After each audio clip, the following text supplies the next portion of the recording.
மாற்றாது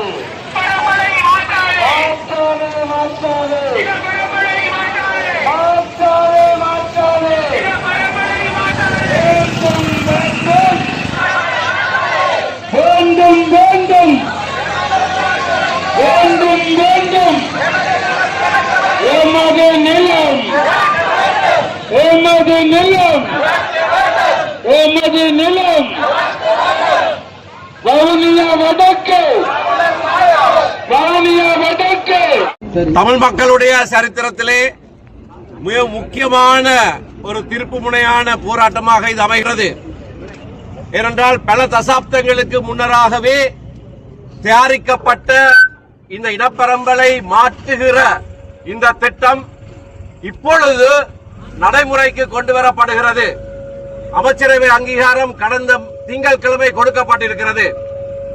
பல தசாப்தங்களுக்கு முன்னர் நீண்ட காலமாக வடக்கிலேயும் கிழக்கிலேயும் இனப்பரம்பலை மாற்றுகிற திட்டம் அது வெவ்வேறு திரைக்களங்களின் மூலமாக அமுல்படுத்தப்பட்டிருப்பது எங்களுக்கு தெரியும். கல்லோயா திட்டத்திலே இருந்து விசேஷமாக கிழக்கின் இனப்பரம்பல் வெகுவாக பாதிக்கப்பட்டிருக்கிறது. அப்படியாகவே நகர்ந்து வந்து முல்லைத்தீவு மாவட்டம் வவுனியா வடக்கு போன்ற பிரதேசங்களிலேயும் இனப்பரம்பலை மாற்றுகிற திட்டம் அமுலிலே இருக்கிறது. எங்களுக்கு ஏற்கனவே தெரியும், மணலாறு வெளியோயா மாறிவிட்டது. இப்படியாக பல பல இடங்கள் முழுக்க மாற்றப்பட்டிருக்கிறது. இந்த கிவுலோயா திட்டம் என்பது இந்த பாரியதொரு வேலை திட்டத்திலே ஒரு பகுதி. இது கைவிடப்பட்ட திட்டமாக இருந்தாலும் கூட இப்பொழுது மீண்டும் அதற்கு உயிர்ப்பு கொடுக்கப்பட்டிருக்கிறது. அமைச்சரவை அங்கீகாரம் கொடுக்கப்பட்டிருக்கிறது. பணம் ஒதுக்கப்பட்டிருக்கிறது. இந்த வருஷத்துக்கு பணம் ஒதுக்கப்பட்டிருக்கிறது. போதிய அளவு பணத்தை இதற்காக அவர்கள் செலவு செய்ய இருக்கிறார்கள். தமிழ் பிரதேசம் முழுவதும் நீருக்குள்ளே அமிழ்த்தி அதிலே இருந்து வருகிற நீர்ப்பாசனத்தின் மூலமாக ஏற்கனவே குடியேற்றம் செய்யப்பட்ட சிங்கள பிரதேசங்களுக்கு இந்த நீர்ப்பாசன தண்ணீரை கொடுப்பதற்கான திட்டம். அதிலேயும் விசேஷமாக இந்த திட்டத்திலேயே சொல்லப்பட்டிருக்கிறது, புதிய குடியிருப்பாளர்களையும் கொண்டு வந்து அங்கே அமர்த்துவார்கள் என்று. இப்பொழுது இருக்கிற அந்த பிரதேசங்களிலே தமிழ் மக்களை குடியேற்ற முடியாது. ஏனென்றால் அங்கே ஏற்கனவே குடியேற்றப்பட்டவர்கள் 100% சிங்கள மக்கள் குடியேற்றப்பட்டிருக்கிறார்கள். எப்படியானவர்களை எல்லாம் கொண்டு வந்து குடியேற்றினார்கள் என்று எங்களுக்கு தெரியும். தமிழ் மக்களை இந்த வேளையிலே கொண்டு போய் அங்கே குடியேற்றுவது என்பது முற்று முழுதும் அசாத்தியமான ஒரு விடயம். ஆகையினாலே இந்த திட்டத்தை அமுல்படுத்துவது என்பது நீண்ட காலமாக பல்வேறு அரசாங்கங்கள் மாறி மாறி வந்தபோது கொண்டு வரப்பட்ட ஒரு திட்டத்தின் நீட்சியாகத்தான் இது காணப்படுகிறது.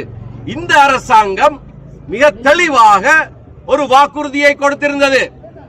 அதாவது இனப்பரம்பலை மாற்றுகிற எந்த அபிவிருத்தி திட்டத்தையும் நாங்கள் அமுல்படுத்த மாட்டோம் என்பதை எழுத்திலே தெளிவாக சொல்லி இருக்கிற அந்த அரசாங்கம் தான் இப்பொழுது அதற்கு உத்தியோகபூர்வ அனுமதியை கொடுத்து அந்த திட்டத்தை நடைமுறைப்படுத்த இருக்கிறார்கள். ஆனபடியினால் தான் இது சரித்திர முக்கியத்துவம் வாய்ந்த ஒரு நிகழ்வு. ஒன்றாக சேர்ந்து தமிழ் மக்கள் அனைவரும் எந்தவித கட்சி பேதமும் இல்லாமல் கட்சிகளை சேராதவர்களும் அரசியலிலே இல்லாதவர்களும் அனைவருமாக சேர்ந்து வடக்கு கிழக்கு தமிழ் மக்கள் எங்களுடைய பூர்வீகத்தை பாதுகாக்கிற இந்த நிகழ்ச்சியிலே இன்றைக்கு ஒன்று சேர்ந்திருக்கிறோம். இந்த செய்தியை தான் நாங்கள் இப்பொழுது அரசாங்கத்துக்கு எழுத்து மூலமாக அறிவிக்க இருக்கிறோம். எல்லாருக்கும் வணக்கம். எல்லாருக்கும் வணக்கம். உண்மையிலே எங்களுடைய வன்னி மண்ணிலே இப்படி ஒரு தொடர்ச்சியாக பல அநியாயங்கள் வருகிற அரசாங்கத்தாலும் இந்த அரசாங்கத்தாலும் நடைபெற்றுக் கொண்டு இருக்கிறதை நாங்கள் காணக்கூடியதாக இருக்கிறது.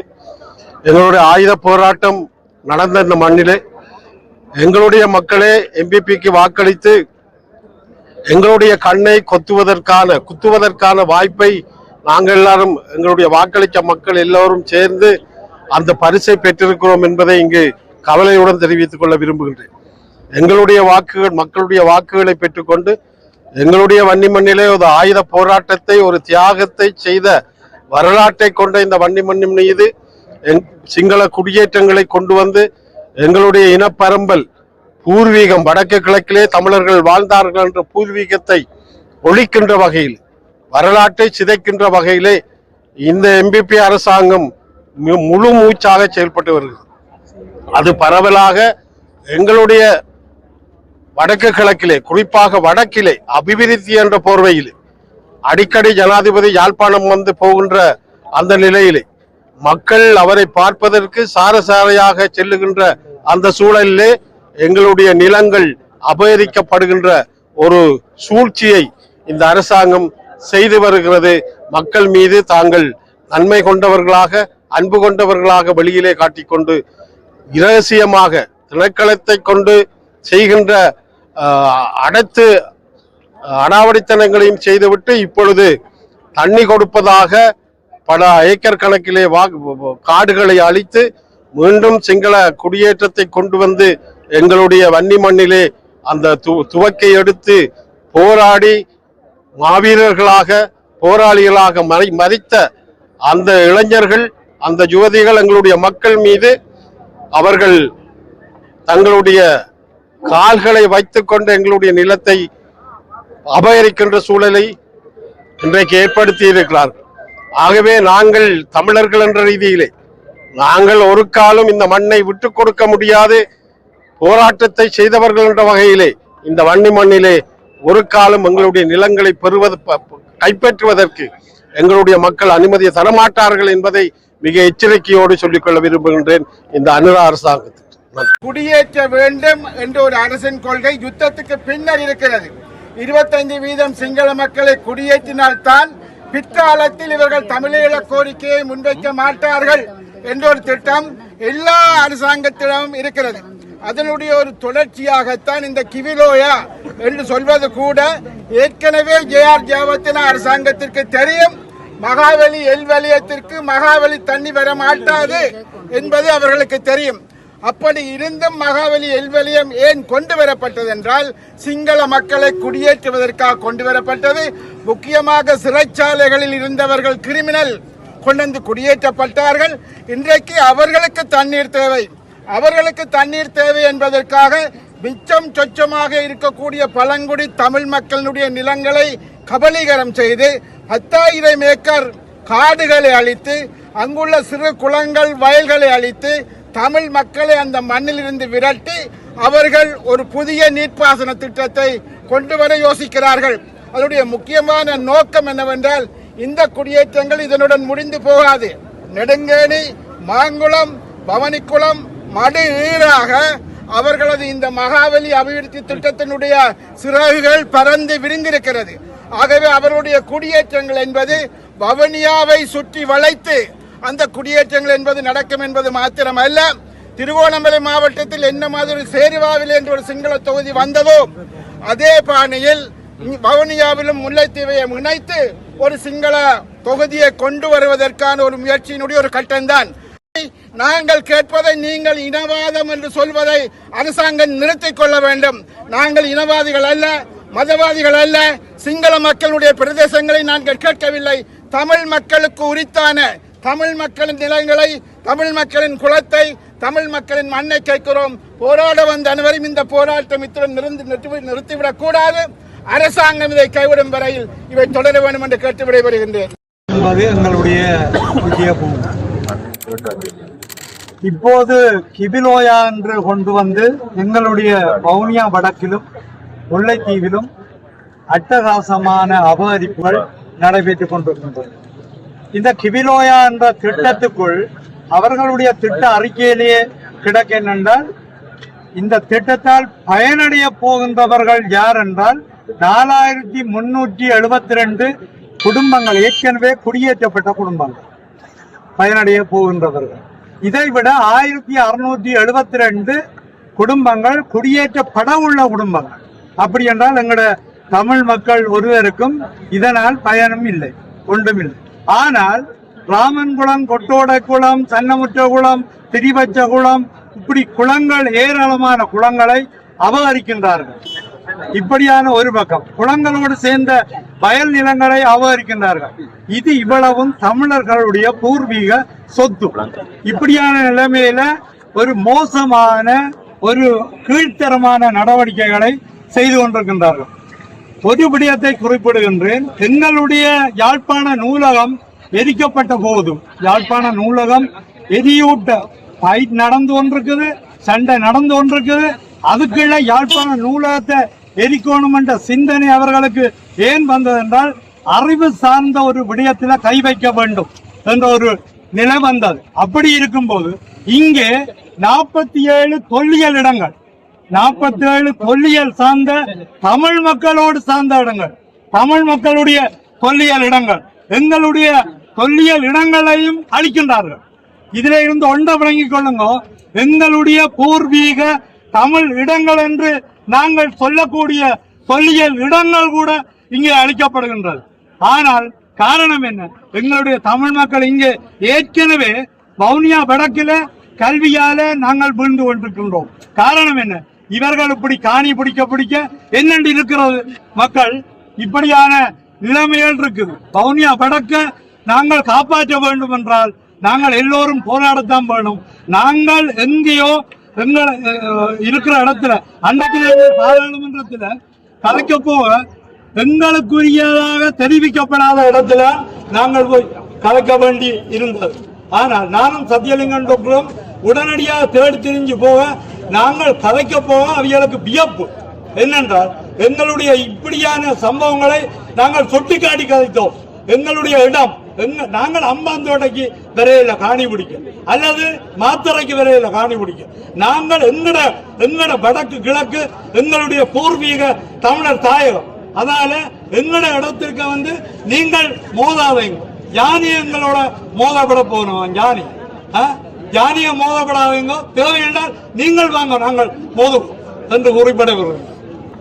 கிவிலோயா திட்டம் உங்களுக்கு தெரியும், ஏற்கனவே சொன்னதை போல 83ஆம் ஆண்டு வேற மாகாணங்கள்ல இருந்து கொண்டு வந்து குடியேற்றப்பட்ட மக்களுடைய நீர் தேவைக்காக கொண்டு வரப்பட்டதுதான் இந்த கிவிலோயா திட்டம்.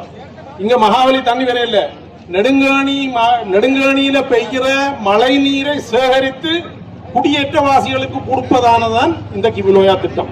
இந்த கிவிலோயா திட்டம் 2011ஆம் ஆண்டு எழுதப்பட்டது, அறிமுகப்படுத்தப்பட்டது, அதுக்கு அப்ரூவல் கொடுக்கப்பட்டது. இப்போது 16 வருடங்களுக்கு பிறகு இந்த புதிய அரசாங்கம் அதை தூசு தட்டி எடுத்து இந்த வருடம் 2500 மில்லியன் ரூபாய் ஒதுக்கி இருக்கிறது. மொத்தமாக கிட்டத்தட்ட 24,000 மில்லியன் ரூபாய் செலவில் 2031ஆம் ஆண்டு இந்த திட்டத்தை முடிப்பதாக சொல்லி இருக்கிறார்கள். இதால எங்கட வவுனியா வடக்குக்கு பாரிய பிரச்சனைகள் இருக்கின்றது. நாங்கள் அந்த துண்டு பிரசத்திலே எல்லாம் போட்டிருக்கிறோம். இதுல உள்ள வேடிக்கையானபடியா இந்த கிவிலோயா திட்டம் தொடர்பாக அல்லது செட்டிகுளத்திலே இருக்கிற கீழ்மெல்வத்து ஓயா திட்டம் தொடர்பாக இந்த 16 வருடங்கள் பொது வழியிலே பேசப்படவில்லை. சாதாரணமாக திட்டங்களை அரசாங்கம் நடத்தும் போது பிரதேச ஒருங்கிணைப்பு குழு, மாவட்ட ஒருங்கிணைப்பு குழு பேசுவார்கள். இந்த திட்டங்கள் இதுவரையில் பொதுமக்கள் பார்வைக்கு வரவில்லை. இது 16 ஆண்டுகளாக மிகவும் இரகசியமாக பேணப்பட்டு இந்த திட்டம் நடைமுறைக்கு வருகிறது.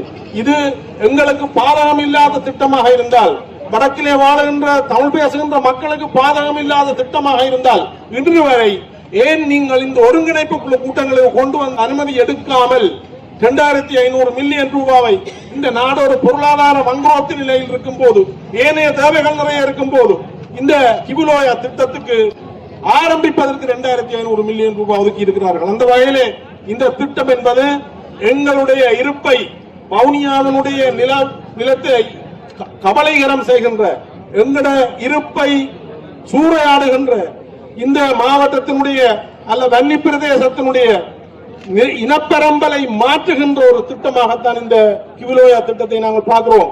ஆகவே இந்த இரகசியமாக கொண்டு வரப்படுகின்ற திட்டம் எங்களை, மக்கள் பிரதிநிதிகளை, எந்த ஒரு அரசு அதிகாரிகளையும் வவுனியாவை சேர்ந்தவர்களை இந்த திட்டத்தினுடைய கலந்துரையாடலுக்கு கூப்பிடாமல் அவர்கள் இரகசியமாக கொண்டு வருகின்ற இந்த திட்டத்தில் எங்களுக்கு பாரிய சந்தேகம் இருக்கிறது. இந்த திட்டம் எங்களுக்கு வேண்டாம். இதே போலதான் செட்டிகுளத்திலே இருக்கின்ற கீழ்மெல்வத்தோயா திட்டம் நடைமுறைப்படுத்துவது வவுனியாவிலே, அதனுடைய திட்டக்காரியாலே அனுராதபுரத்திலே. ஏன் நீங்கள் ஒழித்து அனுராதபுரத்திலே கொண்டு வந்து அந்த திட்ட காரியாலயத்தை வைத்திருக்கிறீர்கள்? ஆகவே எங்களுடைய மாவட்டத்தை காப்பாற்றுவதற்கு, எங்களுடைய இனப்பரம்பலை மாற்றம் செய்யாமல் இருப்பதற்கு, எங்களுடைய இந்த மாவட்டம் எங்களுடைய கைகளிலே இருப்பதற்கு இங்கு ஒன்று கூடிய உங்கள் அனைவருக்கும் நன்றி கூறி, அடுத்ததாக நாங்கள் அரசாங்கத்துக்கு கொடுக்க இருக்கின்ற இந்த எல்லோருடைய சார்பிலேயும் நாங்கள் கொடுக்க இருக்கின்ற இந்த மகஜரை, அதிமேதங்கு ஜனாதிபதி அவர்களுக்கு வழங்குகிற இந்த மகஜரை வவுனியா வடக்கினுடைய பிரதேச சபையின் தவிசாளர் செல்வி வேணி அவர்கள் இப்போது உங்களுக்கு தெரியப்படுத்துவார். இதுதான் இந்த கிவுலோயா திட்டம். மட்டக்களப்பு போன்ற மாவட்டங்களில் நாங்கள் தேசிய மக்கள் சக்திக்கு தொடர்ச்சியாக வந்த 3 தேர்தலில் ஒரு தேர்தலையும் வாக்களிக்கவில்லை, 4வது தேர்தலையும் வாக்களிக்க போவதில்லை. ஆனால் வாக்களை அள்ளி கொடுத்த இந்த வன்னி மாவட்ட மக்களுக்கு NPP அரசாங்கம் நல்லதொரு பரிசொன்றை வழங்கியிருக்கிறார்கள். அந்த பரிசு தான் இந்த கிவுலோயா திட்டம். அந்த வகையிலே தமிழ் மக்களாகிய நாங்கள் அனைவரும் ஒன்று சேர்ந்து ஒரு அணியாக நின்று மீண்டும் அரசாங்கத்துக்கு அதே பரிசை வழங்க வேண்டும். அது நாங்கள் எதிர்வரும் காலங்களிலே தேர்தல் காலத்தை வழங்குவோம். ஆனால் இப்பொழுது நாங்கள் தமிழ் மக்கள் அனைவரும் ஒன்று சேர்ந்து ஒரு அணியாக நின்று இந்த குடியேற்ற திட்டத்தை முழுமையாக எதிர்க்க வேண்டும். அதுக்கு எங்களுடைய கிழக்கு மாகாணத்தில் இருந்தும் பூர்ணமான ஆதரவு இருக்கு என்று சொன்னால், நாங்கள் அந்த பிரதேசத்திலே பாரிய அளவிலே இந்த குடியேற்ற திட்டங்களால் பாதிக்கப்பட்டவர்கள் அம்பாறை மாவட்டத்தை முழுமையாக இழந்து விட்டோம். திருவண்ணாமலை மாவட்டம், மட்டக்களப்பு மாவட்டம் சற்று பறிப்போய் கொண்டிருக்கின்றது. அந்த வகையில் இந்த முல்லைத்தீவு மாவட்டம், வவுனியா மாவட்டத்தை பறிப்போக இந்த பிரதேசத்திற்கு மக்கள் விடக்கூடாது என்ற அன்பான வேண்டுகோளை முன்வைத்து மிக விரைவில் தேசிய மக்கள் சக்தி அரசாங்கத்துக்கு நாங்கள் தமிழ் மக்கள் ஒன்றாக சேர்ந்து ஒரு பரிசை வழங்குவோம் என்ற செய்தியை இந்த இடத்தை சொல்கிறேன். நன்றி. பின்னரான இலங்கை அரசியல் வரலாற்றில் இலங்கை ஆட்சி செய்த அனைத்து அரசாங்கங்களும் தமிழ் மக்களை இரண்டாம் தர பிறைகளாகவே நடாத்தி வந்துள்ளமை கசப்பான வரலாற்று உண்மையாகும். குறிப்பாக தமிழ் மக்கள் பெரும்பான்மையாக வாழ்கின்ற தமிழர் தாயக பிரதேசங்களில் உள்ள தமிழ் மக்களின் பூர்வீக நிலங்களை மகாவலி அதிகார சபை என்ற அதி உயர் வலியமை சட்டத்தினூடாக கபலீகரம் செய்து இனப்பெரம்பலை மாற்றுவதற்காக அங்கு திட்டமிட்ட பெரும்பான்மை குடியேற்றங்களை செய்துள்ளமை கடந்த கால வரலாறாகும். இந்த நாட்டில் வாழுகின்ற ஏனைய இனங்களுக்கு சமனான அனைத்து அரசியல் உரிமைகளையும் அனுபவிக்கும் உரிமை தமிழ் மக்களுக்கும் உள்ளது. எனினும் எண்ணிக்கையில் சிறுபான்மையாக இருக்கும் ஒரே காரணத்திற்காக தமிழ் மக்களின் அரசியல் அபிலாசைகளை வழங்காது அவர்களை அடக்குமுறைக்கு உட்படுத்துவது சனநாயக விரோதமானது ஆகும். இதனால் தான் தமிழ் மக்கள் தங்களின் அரசியல் உரிமைகளுக்காக சனநாயக ரீதியாக கருத்துக்களை முன்வைத்த போதும், அப்போதைய ஆட்சியாளர்களாக அவை வன்முறை ரீதியாக அடக்கி ஒடுக்கப்பட்ட போதும் வேறு வழியின்றி அது ஆயுத போராட்டமாக பரிமாறியுள்ளது. வரலாறு தாங்கள் அறிந்ததே. அதனைத் தொடர்ந்த 30 வருடங்கள் இந்த நாட்டில் நடைபெற்ற ஆயுத மோதல்களினால் இந்த நாட்டு இரத்த கலரிகளாகி இந்த சொல்லில் அடங்காது அதன் வரியை இன்றும் சுமந்தர்களாக நமது மக்கள் வாழ்ந்து வருகின்றார்கள். 2009 ஆயுத போராட்டம் முடிவுற்றாலும் போராட்டத்திற்கு காரணமான பிரச்சனைகளுக்கான தீர்வினை இதுவரை ஆட்சியாளர்கள் முன்வைக்காதது துஷ்பிரயோகமாகவே காணப்படுகிறது. இந்த நாட்டை மாறி மாறி ஆட்சி செய்த கட்சிகள் சிங்கள பௌத்த மேலாதிக்க சிந்தனையுடைய ஏனைய சிறுபான்மை இணைந்தவர்களால் அரசியல், மொழி, மத வேறுபாடுகளின்றி சுதந்திரங்களை அடக்குவதில் குறியாக இருந்தமை உலகறிந்த விடயமாகும். மேலாதிக்க அடக்குவதில் குறியாக இருந்தமை உலகறிந்த விடயமாகும். இவ்வாறான மேலாதிக்க சிந்தனையுடைய ஆட்சியை இல்லாதொழித்து சமத்துவமான மக்கள் ஆட்சியை நிறுவுவதற்காக தாங்கள் சார்ந்த கட்சி 2 முறை அரசுக்கு எதிராக ஆயுத புரட்சியில் ஈடுபட்டதை தங்களுக்கு ஞாபகப்படுத்த வேண்டிய அவசியம் இல்லை. அதனால்தான் என்னவோ ஒடுக்கப்பட்ட இனமாக இருந்த தமிழ் மக்கள் கடந்த தேர்தல்களில் உங்கள் கட்சி மீது சமத்துவமான மக்களாட்சியை ஏற்படுத்துவீர்கள் என்று நம்பிக்கை வைத்து வரலாற்றில் முதல் தடவையாக அதிகப்படியான வாக்குகளை செலுத்தி ஆட்சி பெற வருவதற்கு ஆதரவை வழங்கியிருந்தார்கள். ஆனாலும் கடந்த அரசாங்கத்தின் அதே வழித்தடத்தில் தாங்களும் தங்கள் சார்ந்த அரசும் தொடர்ந்தும் பயணிக்கின்றது என்ற அச்சம் தற்பொழுது தமிழ் மக்கள் மத்தியில் எழுந்துள்ளது. அதற்கு சிறந்த உதாரணம் இந்த கிவுலோயா திட்டம். இது விவசாய குடிநீர் தேவைகளை நீர்வளங்கள் திட்டம் என்று கூறப்பட்டாலும் அதற்கு பின்னர் ஒரு அரசியல் நிகழ்ச்சி நிரல் உள்ளதாகவே தமிழ் மக்கள் அச்சம் கொள்கின்றார்கள். காரணம், இவ்வாறான திட்டங்களால் ஏற்பட்ட கடந்த கால கசப்பான அனுபவங்கள். கிவுலோயா திட்டம் நாம் ஏன் அச்சமடைகின்றோம்? திட்டம் தீட்டப்பட்டு 15 ஆண்டுகள் நிறைவடைந்துள்ள போதும் இதுவரை பிரதேச மக்களுடனோ மக்கள் பிரதிகளோடோ பிரதேச அபிவிருத்தி குழு கூட்டங்களிலோ மாவட்ட அபிவிருத்தி குழு கூட்டங்களிலோ பலமுறை கோரிக்கை விடுத்திருந்தும் கலந்துரையாடப்படவில்லை. இந்த திட்டம் மூலம் இயற்கையான வனவளங்கள் அளிக்கப்படுவதால் ஏற்கனவே உள்ள யானை மனிதல் மோதல் மோசமடையும் என சுற்றுச்சூழல் அறிக்கையில் தெரிவிக்கப்பட்டுள்ளது.